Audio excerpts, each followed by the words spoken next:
some old reviews of some movies I done watched. So let's get straight into it. Temple of the Red Lotus. That nigga ambushed by this Red Lotus gang, and they take the money. This dude named Wu gets attacked in an ambush. Then the lady with the red dress saves his life. Now he's supposed to be going to the Jin Castle to meet up with his grandma. He's also supposed to be getting married to this lady named Lee, who we found out was a childhood friend. So he makes it there, and for some strange reason, they don't want her to see Lee. They make up a lie and say she's sick. Why are they stopping them from seeing her if this marriage was prearranged? Maybe they changed their mind, who the hell knows? But he goes to see her at night anyway. Now the Red Lotus clan, I guess they followed Wu, and they attacked the castle twice.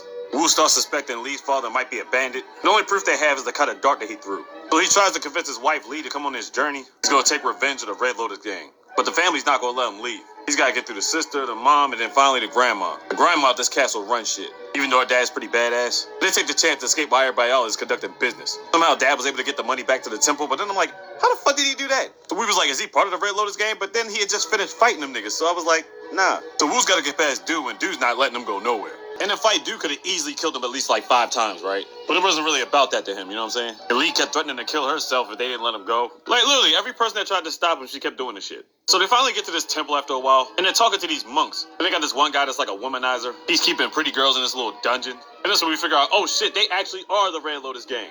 They had the epic battle. They tried to poison their tea, but they saw through that shit.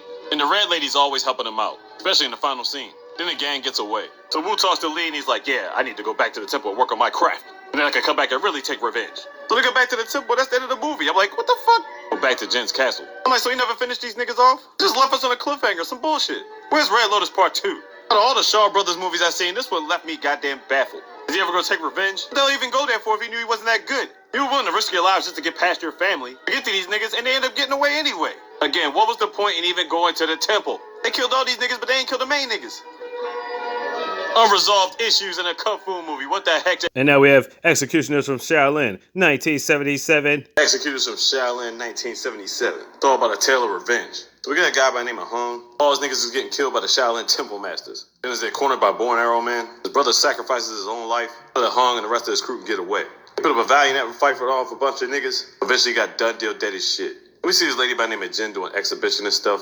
She perfected crane style. Hung and some of his crew tried to fight her on some exhibition style, but they got handed easily. Hung respects her style and wants her to come on the boat with her. A couple months go by on the boat. Hung and Jin end up getting married. Meanwhile, Palme and the crew find out about other rebels that are on boats, and they wipe out most of the boats, killing them dead as shit.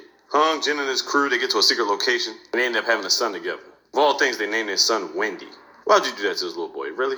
They've been secluding himself for 10 years after this. Hung's been training his body, he wants to take revenge. Because Palme not only killed his entire crew, or most of it, ended up killing his master, Tong Chi. Now, Hung has always studied the tiger technique. Jin's always been about the crane technique, and they don't learn each other's styles. Palme is way too strong for that tiger technique. His wife don't want him to go. Nevertheless, Hong's got to take his revenge. Palme and his crew has killed too many of his people for it to let it just slide. But after 10 years, he goes to the temple to fight Palme. Palme ends up giving him the business. So he's going to keep fighting or he's going to run. He knows he can't beat Palme, so he ends up running away. As he's falling down the temple steps, Palme rocks over this rock-hard bell. He's going down the steps as Hong is fleeing. Now I know where his best friend jumps in the way and gets hit by the Hong bell, giving a chance for Hong to escape. His best friend's done deal dead as shit. Now another 7 years goes past. Wendy's a grown man. Hong has never teach his son Wendy the tiger technique. He's been learning a lot of stuff from his mom, you know, the crane technique stuff. Hong wants to go back and take revenge one more time. He was strong, but unfortunately he wasn't strong enough. Then we found out Palme and his boys knew he was still alive all this time. He thought to himself, why didn't they just hunt him out and kill him? The thing is, they wanted to keep him alive on purpose, so they could find out more information about the other rebels. But Hong ended up fighting back some more, and they ended up killing him anyway. He's done deal dead as shit. Now his son Wendy wants to take revenge. He tells his mom he never learned anything from his dad, because he never taught him the way of a tiger technique. Mom knows he got a pamphlet to the tiger technique. Wendy goes to find the book, but the book is damn near torn to shreds. So Wendy doesn't want to show his mom the book, because to him it would leave a damning legacy on his father Hung. He didn't want to see his mom depressed like that. So he learned all the crane techniques, most of the tiger techniques. There was some other stuff he came up with on his own, without his mom's knowledge. So after a while, he finally goes to take revenge on Palme, and it was a hell of a battle. After a struggle, Wendy finally takes out Palme. He's done deal dead as shit. The end. So literally it was about a tale of revenge. Executioners versus the freedom fighters. It was a long battle, struggle, and beef. Some gangster shit about an hour and 40 minutes long. Classic 1977 shit. Shaolin Shaw Brothers greatness. That's about as simple as I can make it. Another classic, Dance of the Drunken Mantis, 1969. You know, man, I stay on my Kung Fu shit. Got this joint called Dance of the Drunken Mantis, 1969 gangster shit. So we get this guy by the name of Rebel and his student Washi, and they're looking for the drunken master legend Sham Shi. They end up finding somebody that was impersonating them, but they don't care. Washi ends up killing this nigga anyway. I'm like, damn, does Sam Shi owe debt or something? the fuck's going on? We got this guy that works as a waiter by the name of Foki. These guests didn't want to pay their tab and they want to fake it by putting flies in their food and shit like that, just to get out of paying. Foki's no fool, but he ends up fighting both of these niggas. And just because he fought him, he ends up getting fired. Then all of a sudden, this lady by the name of Chi-Chi gets attacked by a debt collector. She kicks his ass and get him out the door. Then the real Sam Shi pops up. We find out Chi-Chi and Sam Shi are actually husband and wife. Sam Chi goes back out and gets some wine. Then this couple comes out of nowhere thinking they're going to try to swindle him. This lady pretends to be pregnant, while the other dude tries to swipe his cheese. Foki sees the commotion and ends up getting in the way. And the other dudes make off with Sam Chi's money. So both Foki and Sam Shi are on bad terms already. So when Sam Shi gets back to the house to his wife Chi-Chi, Foki ends up following him. We find out Chi-Chi is Foki's mom, and Sam Shi is actually his dad? But it turns out Sam Chi is not really Foki's dad. Chi-Chi actually adopted Foki, and he wants his dad to teach him the art of drunken boxing. So he thinks he's getting lessons from his dad, but he's not really teaching him, he's basically just fucking with him. Because he thinks he's too stupid to learn the art. Foki gets so depressed he ends up leaving the next morning. Sam Shi doesn't even know where he went. Foki ends up working at another hotel. They're trying to get rid of this one customer because they're about to close up. This one customer ends up being Washi. And then here comes his master Rebel. And asks the hotel manager if they know a guy by the name of Sam Shi. Foki gets involved and then becomes being a fight between Foki and Washi. Washi gives him the business, but Rebel stops him from getting killed, obviously. Rebel tells Washi, yeah, we'll follow him to finally get to Sam Shi. Foki goes back home, he's badly beaten up. Sam Shi ends up going to this restaurant to finally meeting Rebel face to face. The master's confrontation. Hell of a fight, but Rebel gets the upper hand. Foki comes just to make a time to save his dad. Sam Shi's been beaten up, he's been resting for like 3 days. Then Foki finally goes to this doctor, who was actually Sam Shi's brother, but they just call him Uncle. Now, why'd he wait 3 days to go to this doctor to finally get some herbs? Well, anyway, he finally goes to him. He has an unorthodox way of giving him medicine. It's the medicine to Sam Shi. He thought he'd get him some type of poison. So he goes back to the doctor again. He tells him it's a strong, potent medicine. But instead of leaving, Foki somehow ends up training with the doctor. Now he's ready for real beef. Now with his training, the uncle told him not to let his father Sam Shi know about his training. For what reason, I'm not sure. But Foki gets back home, Sam Shi's feeling no better. But then he sees Foki practicing these moves and he's like, where the heck have you been? Foki's about to go back to the doctor, but he ends up getting spotted. So he diverts his attention back to the house. Sam Shi was kind of following him, but then he ends up going to the doctor. Before he gets to see his brother, he turns around, and then there's Rebel waiting for some more action, final beef. Now, what was Rebel and them niggas doing the whole time? They couldn't find Sam Shi up until now. It's not like this nigga relocated or some shit. I'm like, what? Well, anyway, the final confrontation, they get to beefing. While she actually goes to a one-on-one with Chi-Chi. Chi-Chi was whipping his ass. And then Foki comes back to finish off the job. And as Rebel's beating up Sam Shi again, Foki makes it there in the nick of time. A one-on-one between Foki and Rebel. Hell of a battle, hell of a beef. Ends up whipping Rebel's candy ass. Done deal them. The end. Classic gangster shit. Now these are not really reviews, these are just mentions. Ichi the Killer was crazy. Sorry, but this movie, Ichi the Killer, is too graphic to even explain. I'll just give you a little bit of it, though. Mob boss ends up getting killed by this dude named Ichi, who we find out later on is like a psychopathic nerd. So a second in command, this dude by the name of Kihari, is going around looking for Ichi. They're going under the assumption to think the boss is still alive. Ichi's cleanup crew did a damn good job on the hotel. Let's be clear, Kihari is a sadistic fucker. Seeing a girl get violated in this movie is only a tip of the iceberg compared to this shit. When they think this guy Suzuki knows the whereabouts of Ichi, next thing you know, he's got a bunch of hooks in his body, dangling, hanging from the ceiling. I'm like, what the fuck? Next thing you know, Kihari pours like hot grease on his back. It's crazy. When Ichi kills people, it's freaking ridiculous. I'm not just talking about body parts laying around. I'm talking about intestines and all that. It's ridiculous. Now, let's be clear. I would not recommend this movie to anybody. If you're some type of sadistic masochist, then this is the movie for you. And that's all I got to say about this one.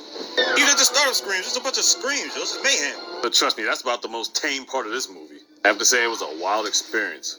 Masked Avengers was the jump off too, but I just like how it starts. All right, this time we jumping off of Masked Avengers. An epic tale of betrayal and vengeance. Bunch of hired killers about to terrorize the countryside. Men hide behind masks, but who are these men? The Venom Mob. Maybe the 5 Deadly Venom Mob? Yeah. You know what, just to set you up for all this gangster shit, cue the goddamn music! Yeah.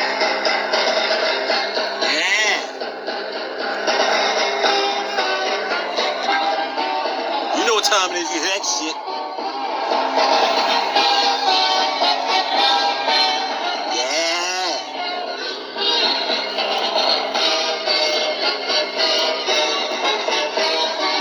Fucking around.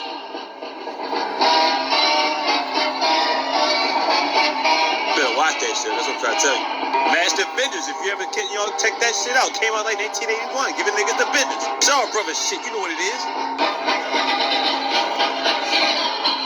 Playing no games here. Yeah. And then we have Shaolin Challenges Ninja. Shaolin Challenges Ninja. Basically about a guy named Tao who's forced into an arranged marriage. When he sees who it is, he's willing to marry immediately. Lady by the name of Z. Marriage goes along great at first, but Tao's Chinese and Z's Japanese, until they go back and forth about their fighting styles. Z thinks Japanese is better, Tao thinks Chinese is better. They're teaching each other about each other's techniques. He was kind of superior to her in a lot of ways, which got her pissed off. It got to a point where it was so bad, she wanted to go back to Japan. All Tao wanted to do was get his wife back. So his man comes up with the idea. He ends up sending her a challenge letter. Problem is, the challenge letter reached the dojo. So not only her, but 7 other masters are coming to accept this challenge, including a guy by the name of Takino. Now, Katino's always like Z, so he's ready to accept the beef. Z's like, damn, she never wanted to come down to this. So each day he's got to fight the masters one by one. And he gets them all humble and defeats, including Takino, who put up a hell of a fight. And then they all respect each other's styles. Nobody died in this one. This was all about respect. Probably the only kung fu movie I've seen where nobody's get killed. Good old-fashioned competition. Now work out your marital problems, nigga. Now I was watching Secret Service of the Imperial Court. I only got this one scene. It was quite hilarious.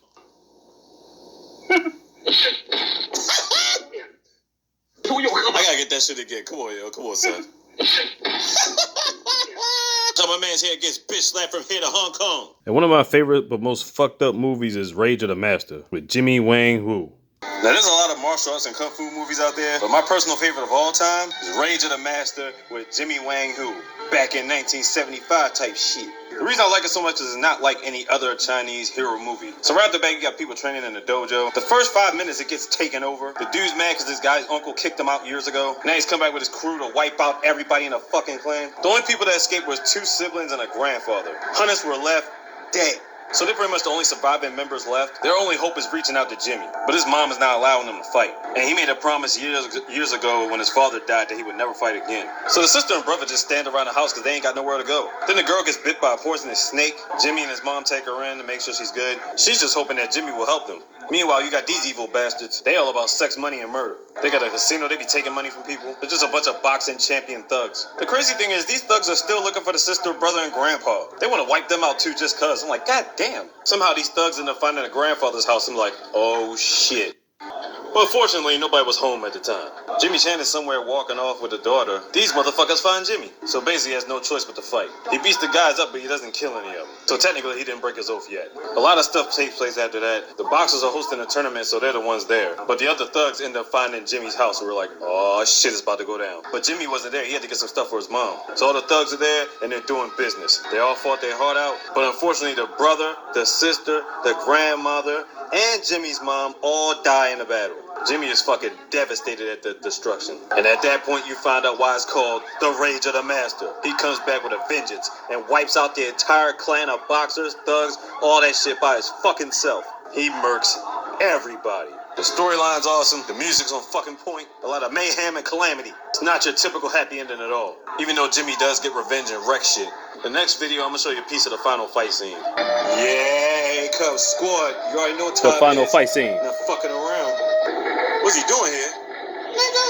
Die! He killed these niggas. Yeah, he broke his oath now. It's a wrap now. Look how he walking towards the niggas with the knives. You already know it's death time now. These about to fuck up everybody. Look at this bitch ass nigga. Sholain, you killed my mother, you play with your blood. Yep. And when I tell you he murks everybody, he legit murks everybody in this whole goddamn restaurant. Period. Oh, scary ass. Look at him. Look at him try to hide under the table and shit like a little bitch. Got that nigga too. He said, you ain't getting away. Fuck that shit.